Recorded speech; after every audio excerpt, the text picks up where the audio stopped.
Bienvenue dans le parcours audio de la pensée du jour du Top Chrétien. Nous vous invitons à vous installer confortablement et à prendre un temps de pause avec Dieu. Quelle est notre motivation ? De John Roos. En effet, il nous faudra tous comparaître devant le tribunal de Christ, afin que chacun reçoive le salaire de ce qu'il aura fait, bien ou mal, alors qu'il était dans son corps. Ainsi donc, puisque nous savons ce qu'est la crainte du Seigneur, nous cherchons à convaincre les hommes. 2 Corinthiens 5, versets 10 à 11. Quelle est notre motivation ? Pourquoi faisons-nous ce que nous faisons ? Nous sommes en partie motivés par la satisfaction de nos besoins fondamentaux. Certains aussi sont poussés par l'envie de réussir, de s'enrichir, ou le désir de popularité et de pouvoir. D'autres sont motivés par diverses formes d'inquiétude et de peur. Paul dit que quelque chose de bien plus important devrait servir à nous motiver. Le fait qu'un jour, chacun de nous comparaîtra devant le tribunal de Christ. Paul indique que cette comparution révélera la vérité sur notre caractère et notre vie. En outre, elle révélera non seulement ce que les autres voient, mais aussi ce qui a été caché ou inconnu. À ce moment-là, nous serons jugés selon ce que nous aurons fait, bien ou mal. C'est pourquoi Paul était si motivé d'atteindre les autres avec l'Évangile. D'autres se laissaient volontiers distraire par les choses éphémères du monde. Mais Paul était concentré sur l'éternité. Il voulait être prêt à affronter Jésus, à rendre compte de sa vie.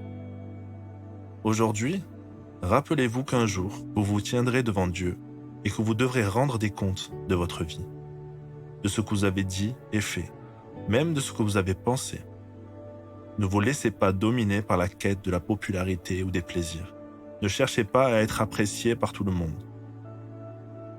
Ne vous concentrez pas sur les récompenses que vous avez pu recevoir.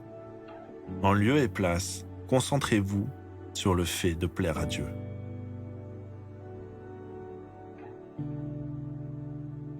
Pourquoi faisons-nous ce que nous faisons ?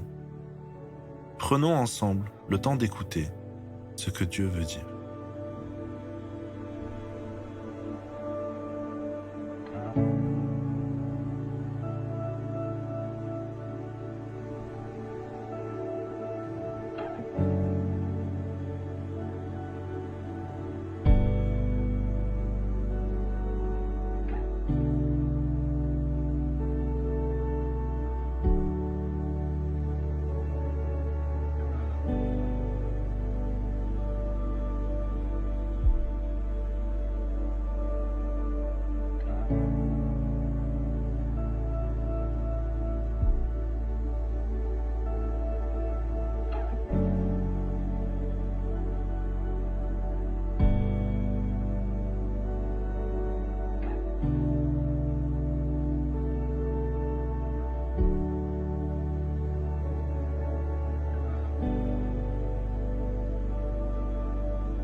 Prier, c'est simple.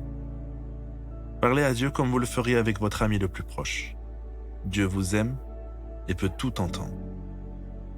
Voici un exemple de prière. Père, viens examiner mon cœur et mon esprit. Viens mettre en lumière ce qui te déplaît et que je ne vois pas forcément. Brûle dans ma vie tout ce qui ne te plaît pas. Je désire t'honorer dans tous les domaines de ma vie. Je me confie en toi. Amen.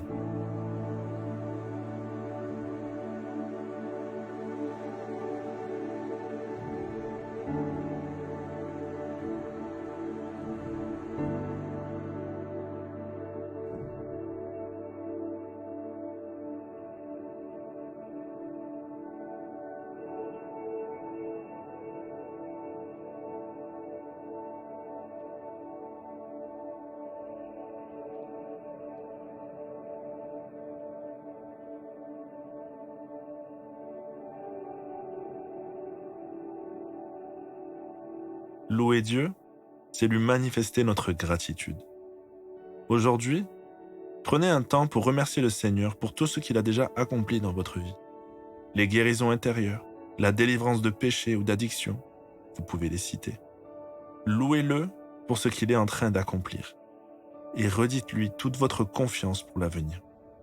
Car il finit toujours ce qu'il a commencé.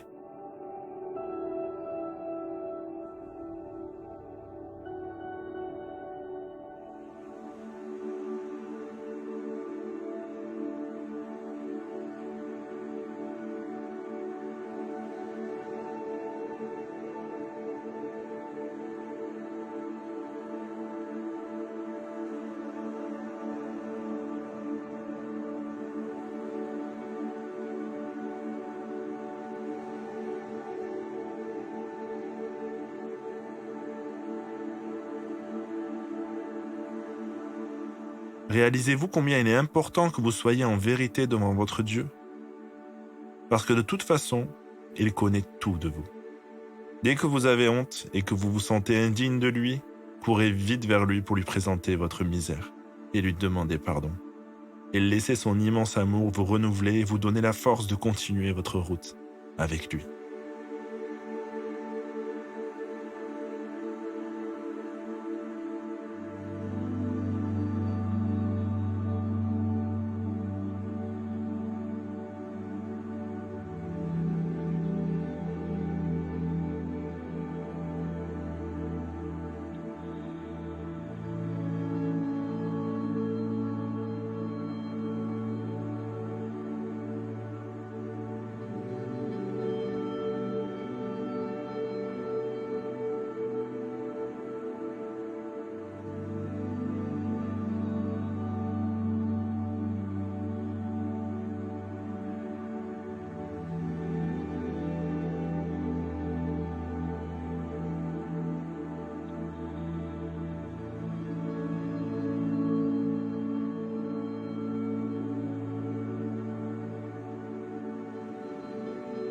Notre parcours du jour se termine.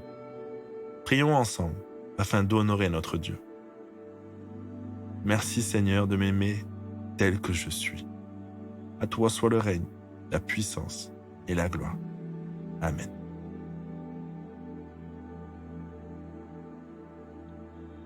Nous espérons que ce temps de pause avec Dieu vous a ressourci. Rendez-vous demain pour un temps de Séla avec la pensée du jour.